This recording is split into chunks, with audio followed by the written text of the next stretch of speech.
What is up, guys? This is diversification here, and today I'm going to be doing another one of my list videos. And today is going to be 5 tricks to grow your silver stack quickly.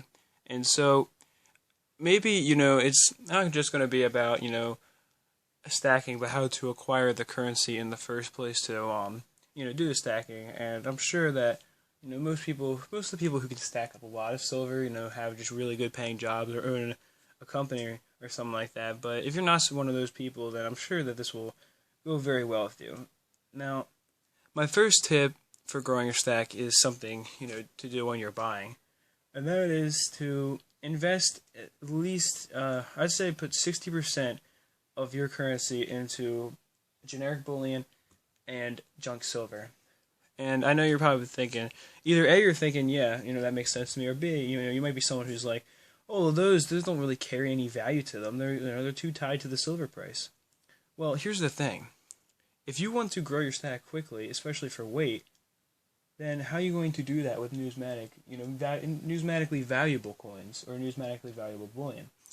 That government issued stuff is the numismatically valued. The government issued bullion is the stuff I'm talking about, referring to when I say numismatic bullion. And this basically is the stuff that has some kind of dollar value on it.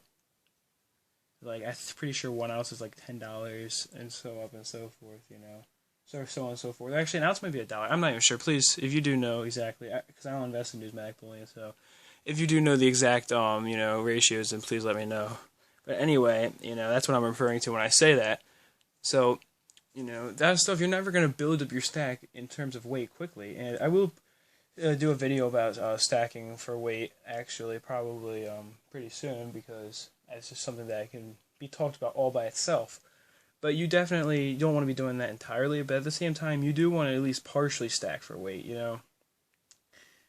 I mean, because if you're just stacking, with the thought of, yeah, I want to try to get as many peace dollars as possible, it's not going to work out as well as stacking, something like silver bars, because you can build up weight so much more quickly. The weight's so much more compact because it's pure silver.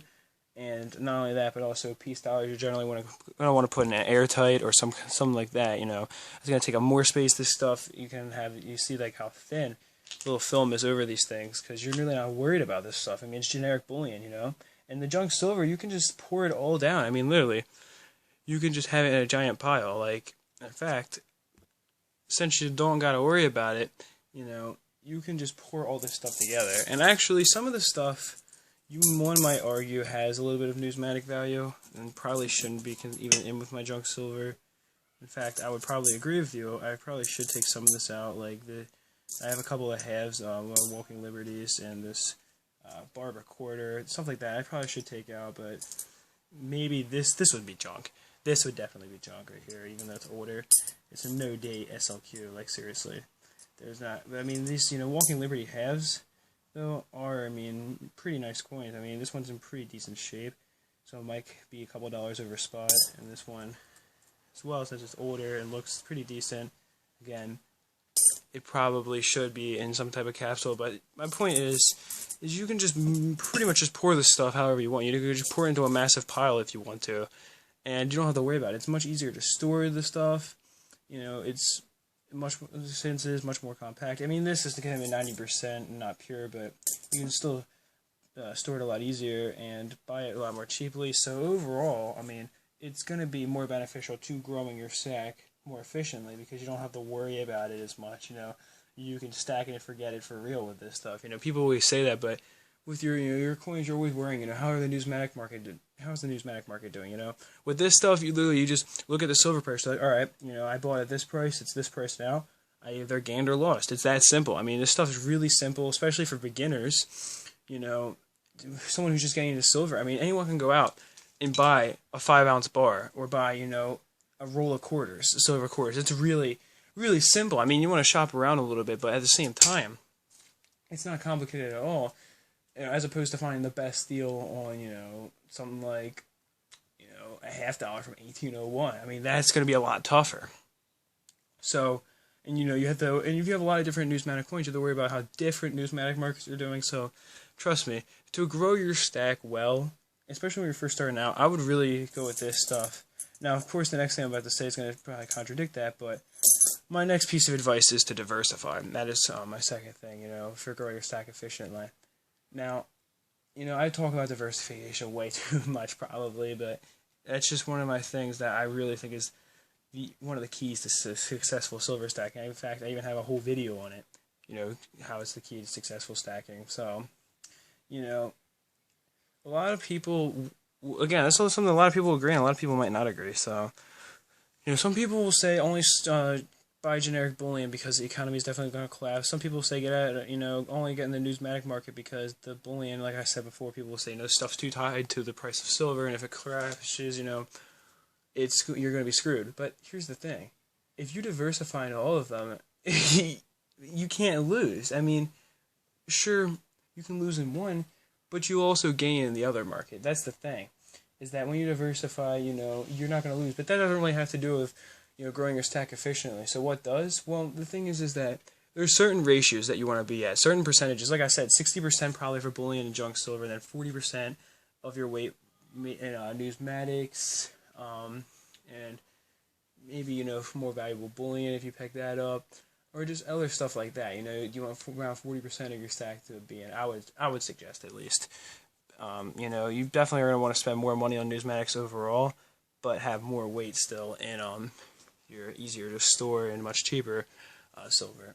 But so, and obviously, if you are diversifying and your stack is going, let's say, I guess, if the price of silver collapses, right, then you're going to be able to stack bullion and junk silver and stuff like that really easily. Not that many people are going to want to sell it, of course, but the big companies, they still got to sell. Because if they don't sell, then you know what happens? People forget about them. And the ones that do sell, all of a sudden have a monopoly on the silver market, so they're still going to be selling. And you can pick up the stuff really, really cheap then. They're going to be forced to sell it really cheap because its price is so cheap. But if the price of silver spikes to 55 an ounce, say, no one's going to want numismatic bullion, but people are still going to be selling it. Coin shops will still be selling it and stuff, but everyone's going to be cleaning them out for, generic bullion and junk silver. So if you diversify then, once the price spikes into numismatic bullion, you can pick up some really good deals because people will be like, yeah, here's this peace dollar, you can get it for spot, right? People might be selling peace dollars for spot price. And, spot's going to be a lot higher, but if they're more valuable pieces and you know what to look for, then once the price collapses again, they might, you might be paying $55, or, I'm sorry, that wouldn't be spot, not a whole ounce. You might be paying like $40 or something like that for a piece, per piece dollar because you're buying for around spot. But then again, once the price falls, let's say they're worth 60 a piece, well, there you go. I mean, including melt value and numismatic value over them, people are going to want to get rid of that stuff more than anything else and to make way for more bullion because everyone's going to be jumping on that hype train, No one's going to want numismatically valuable stuff because of the fact that it's not, it's not what's going to be selling hot then. So you're going to be able to pick up that stuff really cheap. So whichever thing happens, you can pick up the other thing very, very cheap. Like if the numismatic market's doing really well or something, or just the price of silver is just collapsing, then, you can pick up this stuff really cheap. But if it goes the other way around, you can pick up numismatics really cheap. And either way, you have potential to grow your stack more efficiently than if you were just buying into one. And if your stack, of course, relies on one thing, then if the price of silver collapses and all you have is bullion and junk, then you are screwed. I mean, that is true. That's why you diversify. It is to protect yourself, Obviously, that's what's gonna happen. I mean, you're going to be doing well as long as you're following those correct ratios. Now, the third thing I want to talk about for, growing your stack efficiently is having patience. A lot of people will probably agree with me on this one. I don't think too many would disagree because you do need to be patient when you're investing in silver. Even when you are investing for weight, you don't want to jump on the first thing you see because, especially when you're buying junk silver, you can get it for around spot. It takes time. It takes a lot of time, in fact, but it's possible, It is possible to do if you know how to work your currency to its full potential when investing in silver. You can do it because, like I talked about before, if someone's selling rolls of nickels, they have 3 rolls and they're selling them for like $5 over spot, per roll, but no one wants those nickels because they can get other stuff for around that same, over spot per ounce ratio. You're going to be able to go up and be like, offer them spot value for the 3 rolls. They're selling them per roll. Be like, yeah, I'll be getting rid of these 3 rolls, and I'm only losing $15. And to them, they don't really think about the fact that they're selling it for spot. And if they bought a lot of rolls of nickels, if they bought 20 to sell, for example, if someone's not really paying attention, they won't even notice that, they basically sold you silver for spot.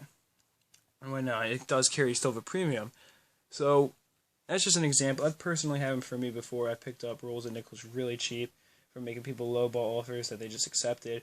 And then the bullion, that you want to kind of shop around with too. Just wait for specials, honestly. Don't jump on the first thing you see. Wait for a special and then buy as much of it as you can. Like if you see, for example, and this is a deal I personally saw. Let me just reach over and grab this bar. These bars I saw going for 65 cents over spot per ounce. And I mean, some of them for me, the problem is I don't really have a regular source of income.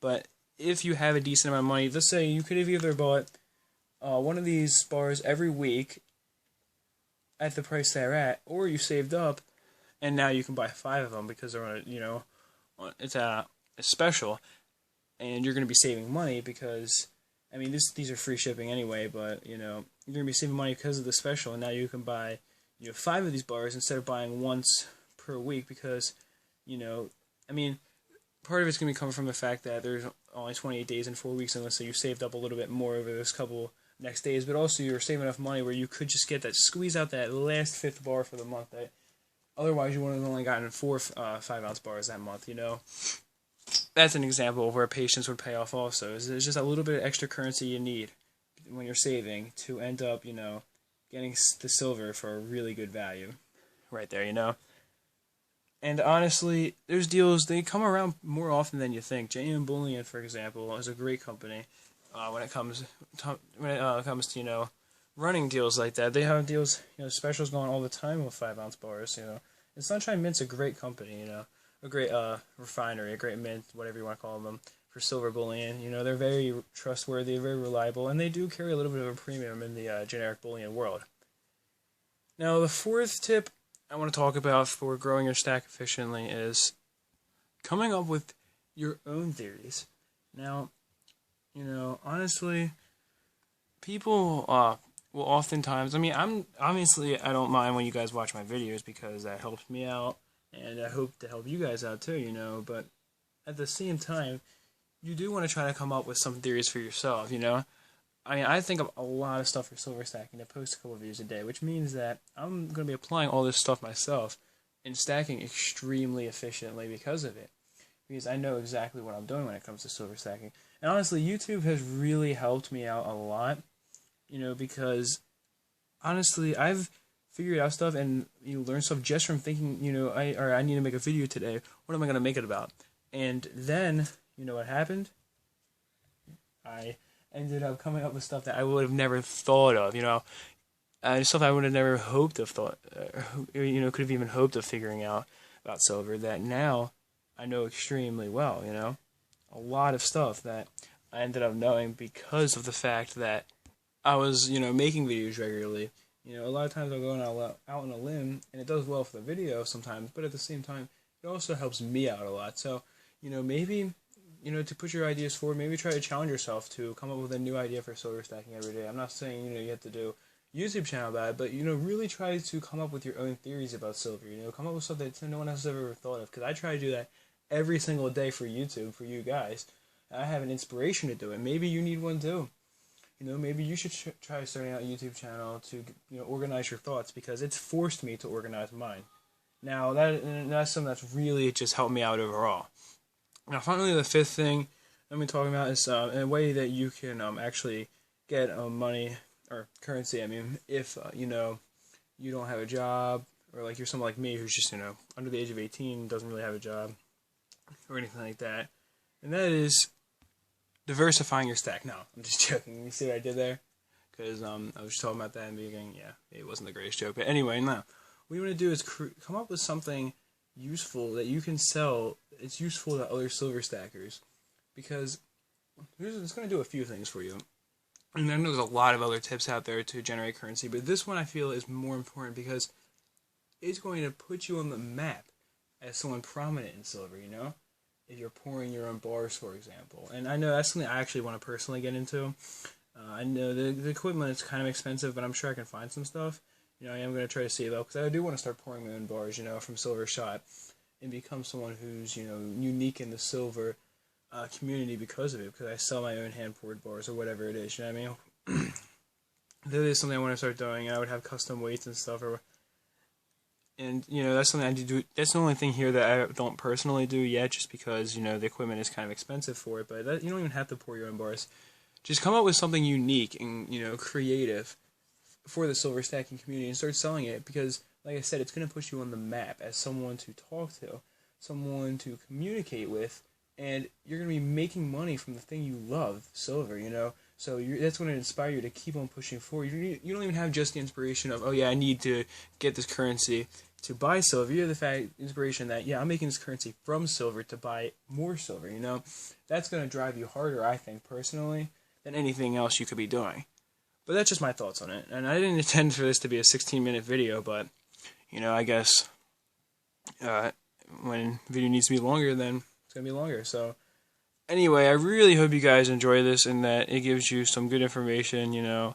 Let me know in the comment sections if you do any of this stuff yourself, or if, you know, maybe in a few months from now, let me know if you actually ended up getting more silver than you normally would have been able to using these tips, because I would love to hear about it. But anyway, that is it for this one now, truly. Peace, love, and much respect.